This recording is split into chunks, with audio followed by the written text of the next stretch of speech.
ఇప్పుడే country delight యాప్ని download చేసుకోండి. Download the country delight app now. ప్రస్తుతం మనతో పాటు లైవ్ కాల్ అందుబాటులో ఉన్నారు డాక్టర్ ముఖర్జీ గారు. ఒకసారి డాక్టర్ గారితో మాట్లాడదాం. నిజంగానే కరోనా కేసులు పెరిగాయా? పెరగడానికి కారణం ఏంటి? ఇది సీజనల్గా వచ్చే డిసీజీనా, లేకపోతే గతంలో మనం చూసినట్లు ఒక పానిక్ సిచ్యుయేషన్ ఏమన్నా మళ్ళీ రాబోతోందా?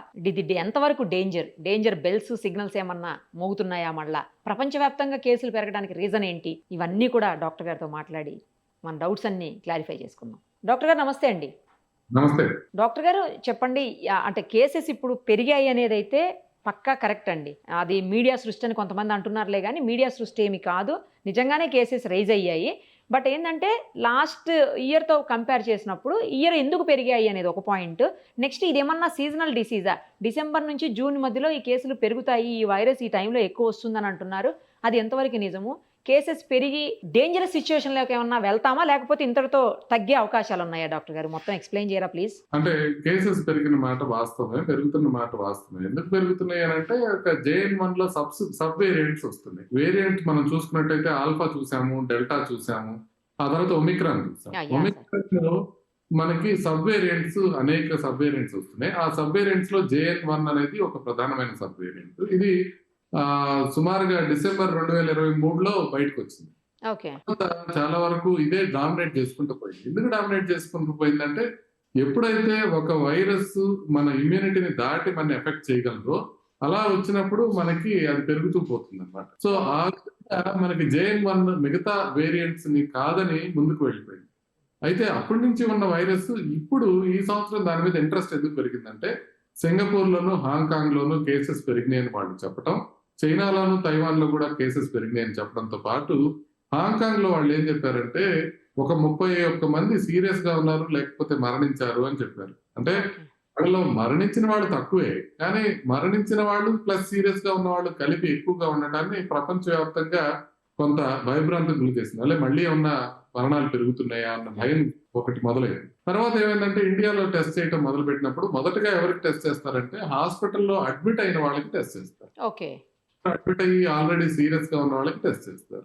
సో అలా చేయడం వల్ల ఆ సీరియస్ గా ఉన్న వాళ్ళలో కొంతమందికి పాజిటివ్ రావడం, ఆ పాజిటివ్ ఉన్న వాళ్ళలో ఆల్రెడీ సీరియస్ గా ఉన్నారు కాబట్టి కొంతవరకు మరణాలు ఒక 2-3 కనపడటం జరిగింది. సో ఇది మనం బయట జనరల్ పబ్లిక్ కి చేస్తుంటే అంత డేంజరస్ కనపడేది కాదు. ఎందుకంటే ఎక్కువ మందికి పాజిటివ్ వచ్చినా కూడా చాలా తక్కువ మంది అడ్మిట్ అవ్వడం అనేది మనం చూసేవాళ్ళం. కానీ ఇప్పుడు అట్లా చేయట్లేదు కదా.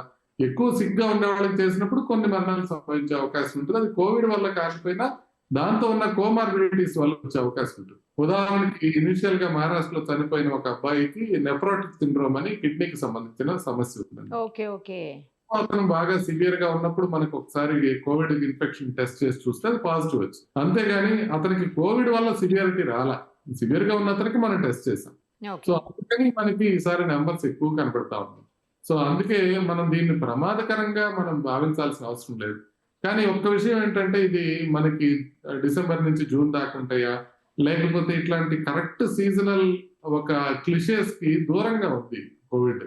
అంటే మనం చెప్పినట్టుగా వినట్లా, మనం చెప్పినప్పుడు టైంలో రావట్లా. మనం ఏమనుకునే వాళ్ళం, యూజువల్ గా కొద్దిగా వింటర్ లో వస్తుంది, రైనీ సీజన్ లో వస్తుంది అని. ఇప్పుడు అట్లా లేదు. ఇది సమ్మర్ లో వస్తుంది, ఇష్టం వచ్చినట్టు వస్తుంది, ఎప్పుడైనా పెరుగుతుంది. కాబట్టి ఒక పర్టికులర్ సీజన్ అంటూ కోవిడ్ కి లేదు, ఎప్పుడైనా వచ్చినా కూడా. ఇప్పుడు మనకి ఎట్లా ఫ్లూ వచ్చినప్పుడు కొన్ని కేసెస్ పెరిగినప్పుడు కొంత అడ్మిషన్స్ అవసరం పడుతుందో, అదే విధంగా అడ్మిషన్స్ అవసరం పడుతుంది, కానీ ఎక్కువ అయ్యే అవకాశం లేదు. ఇంకోటి మీరు అడిగింది క్లియర్ గా, ఇప్పటి నుంచి మనకి ఎక్కువ అయ్యే అవకాశం ఉందా లేదా, ఎక్కువ అయ్యే అవకాశం ఉందా లేదా అని మనం ఎక్కడ చూడాలి? సింగపూర్ లో, హాంకాంగ్ లో, చైనాలో చూడాలి. ఎందుకంటే వాళ్ళకి మనకన్నా ముందు కేసెస్ పెరిగినాయి కాబట్టి. అయితే సింగపూర్ లో, హాంకాంగ్ లో ఆల్మోస్ట్ మే 12వ తారీఖు వాళ్ళు చెప్పారు కేసెస్ ఎక్కువగా ఉన్నాయి అనేది. తర్వాత ఏమైందనేది ఎవరు చెప్పట్లా, ఏ న్యూస్ మీడియాలో రావట్లా. సింగపూర్ లో, హాంకాంగ్ లో ఇప్పుడు మరణాలు ఎక్కువైనాయా లేదా అని. నేనేం చేశానంటే Singapore news papers, Hong Kong news papers మొత్తం చదివాను. మొత్తం అయితే ఎక్కడ ఫ్రంట్ పేజ్ లో కోవిడ్ అనే న్యూసే లేదు. తర్వాత ఒక 2-3 రోజుల క్రితం వాళ్ళు సింగపూర్ లో వాళ్ళు చెప్పింది ఏంటంటే, ఇప్పుడు దాకా మనకు వస్తున్న దీంతో ఇప్పటికి పీక్ రీచ్ అయిపోయినట్టుగా కనిపిస్తుంది, తగ్గిపోతున్నాయి కేసెస్ అనేది చెప్పడం జరిగింది. అంటే ఒక వారంలో 14,000 పాజిటివ్ వచ్చినాయి సింగపూర్ లో. హాంకాంగ్ లో చూసుకుంటే టెస్ట్ పాజిటివిటీ పర్సెంటేజ్ 11 నుంచి 13% వరకు వచ్చింది. అక్కడి నుంచి కొంత మేరకు తగ్గటం బిగినైనాయి అనేది తెలుస్తా ఉంది. అదేవిధంగా చైనీస్ వార్తా సంస్థ కూడా నిన్న కాదు ఇవాళ డిక్లేర్ చేశారు. వాళ్ళు కూడా ఆల్రెడీ వచ్చిన కేసెస్ పీక్ రీచ్ అయిపోయినట్టు మాకు అనిపిస్తోంది, తగ్గటం బిగినైనట్టు మాకు అనిపిస్తోంది. కాబట్టి కొంత కేసు లోడ్ పెరిగినా, కొంత నెంబర్లు పెరిగినా కూడా అది మనం టెస్టులు పెంచడం వల్ల అవుతుంది కానీ మనం ఏదో ఒక రకంగా మళ్ళీ పాండమిక్ అవుతుందని కానీ లేకపోతే ఎక్కువగా వ్యాప్తి చెందుతుందని కానీ మనం భావించాల్సిన పని లేదు. ఒక్క ఇంపార్టెంట్ విషయం ఏంటంటే సింగపూర్ లో ఉన్న వేరియంట్, హాంకాంగ్ లో ఉన్న వేరియంట్ మైల్డ్ గా డిఫరెంట్. ఓకే. రెండు JN1 సబ్ వేరియంట్స్ అయినప్పటికీ హాంకాంగ్ లో ఉన్నది ప్రధానంగా XBB అనే వేరియంట్, దాని నుంచి NB 1.8.1 అనేది వస్తుంది. సింగపూర్ లో ఉండేది ఏంటంటే LF7 అనేది వస్తుంది. NB 1.8.1 అనేది 2 కంట్రీస్ లో ఉంది. కాబట్టి కరెక్ట్గా ప్రభుత్వం తరపున చూడాల్సింది ఏంటంటే కొత్త వేరియంట్ ఏదైనా వచ్చే అవకాశం ఉందా, అదేమన్నా ప్రమాదకరంగా మారే అవకాశం ఉందా చూసుకోవాల్సిందే. కానీ ఇప్పుడు దాకా ఉన్న దాఖలాల ప్రకారం ఇన్సకాగ్ అనే మన గవర్నమెంట్ సంస్థ చేసిన పరిశోధనల ప్రకారం కూడా ఇది JN1 వేరియంటే, ఇది ఒమిక్రాన్ సబ్ వేరియంటే. దీనివల్ల బాగా ప్రమాదం అయ్యే అవకాశాలు చాలా చాలా చాలా తక్కువ. సార్ డాక్టర్ గారు ఒక విషయం క్లియర్గా చెప్పండి. ఇప్పుడు మళ్ళీ శానిటైజర్స్ లేకపోతే మాస్కులు వేసుకోవటం, లేదు అంటే ఎవరైతే ప్రెగ్నెంట్ ఉంటారో వాళ్ళు కానీ, చిన్నపిల్లలు, లేదు ఇతర ప్రాబ్లమ్స్ తోటి ఉండేవాళ్ళు, కోమార్బిడిటీస్ అంటాం కదా, అలాంటి వాటితో ఉండేవాళ్ళందరూ మళ్ళీ జాగ్రత్త పడాల్సిన అవసరం ఉందా? అలాగే వేరే దేశాలకు వెళ్ళినప్పుడు ఎలాంటి జాగ్రత్తలు తీసుకోవాలి? అంటే జాగ్రత్తగా ఉండాల్సిన అవసరం ఎప్పుడు ఉంది. అంటే కోవిడ్ కాకపోతే ఫ్లూ కాకపోతే బర్డ్ ఫ్లూ, ఏదో ఒక వైరస్ మనకి తగులుతూనే ఉంటాయి. కాబట్టి కొంత శానిటేషన్, బేసిక్ హైజీన్ పాటించడం అనేది ఎప్పుడు అవసరం. ఇకపోతే మాస్క్లు ఎవరు పెట్టుకోవాలి అని అంటే మనకి ఎవరికైతే జలుబు చేసిందో వాళ్ళ వరకు మాస్క్ పెట్టుకుంటే చాలు, వాళ్ళు స్ప్రెడ్ చేయకుండా ఉంటే చాలు. మొత్తం ప్రజానికం అంతా మాస్కులు పెట్టుకోవాల్సిన అవసరం ఏం లేదు. ఒకవేళ జలుబు చేసింది, మీకు కోవిడ్ కాదో తెలియదు కాబట్టి కొంత ఐసోలేట్ అయి ఉంటే కొంతకాలం మీరు కంఫర్టబుల్ గా ఉంటే ఆ తర్వాత మీరు బయటకు రావచ్చు, అదేం ప్రాబ్లం లేదు. ఇకపోతే పిల్లల విషయంకి వస్తే పిల్లలు విడిగా ఏమి జాగ్రత్తలు తీసుకోవాల్సిన అవసరం ఏం లేదు. ప్రెగ్నెంట్ లేడీస్ కానివ్వండి, లేకపోతే బాగా ఏజ్డ్ గా ఉండి మల్టిపుల్ కోమార్బిడిటీస్ ఉన్నవాళ్ళు, అంటే బీపీ, షుగర్, కొలెస్ట్రాల్ కాకుండా గుండె జబ్బులు, కిడ్నీ జబ్బులు, క్యాన్సర్లు, HIV ఇలాంటివి ఉన్నవాళ్ళు మాత్రం కొంత కేర్ఫుల్ గా ఉండాల్సిన అవసరం ఉంది. ఎందుకంటే మనకి ఇంకా ఇవాల్వింగ్ సిచ్యుయేషన్ ఉంది కాబట్టి, ఇంకా కంప్లీట్ గా దీనికి మనకు దాఖలాలు తెలియదు కాబట్టి ఏ రకంగా మూవ్ అవుతుందో కొంచెం జాగ్రత్తలు తీసుకుంటే తప్పేం లేదు. అంటే ముందు వరుసలో ఎప్పుడు కూడా సీరియస్ రిస్క్ ఉన్న వాళ్ళు ఉండకూడదు అని నేను అనేది.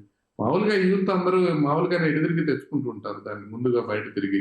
బట్ బాగా ఏజ్ ఎక్కువ ఉండి మల్టిపుల్ కోమార్బిడిటీస్ ఉన్నవాళ్ళు, ఇప్పుడు మనం గమనిస్తాం, కొంచెం కిడ్నీ ప్రాబ్లం ఉండి, హార్ట్ ఫెయిల్యూర్ ఉండి, ఎంత ఉన్నవాళ్ళు, చాలా జాగ్రత్తగా ఉన్నవాళ్ళు చిన్న జలుబు చేసినా కూడా వాళ్ళకి ప్రమాదం అవుతుంది. ప్రాబ్లం అవుతుంది. ఈ కోవిడ్ కూడా చిన్న ప్రాబ్లం వచ్చినా కూడా అది పెద్దదిగా పరిణమించకుండా ఉండటానికి వీళ్ళు కొంత కోమార్బిడిటీస్ ఉన్నవాళ్ళు కొన్ని రోజులు జాగ్రత్తగా ఉంటే సరిపోతుంది. మోస్ట్ ప్రాబ్లీ నెక్స్ట్ 10 days లో ఇది కంప్లీట్ క్లారిటీ వచ్చేస్తుంది.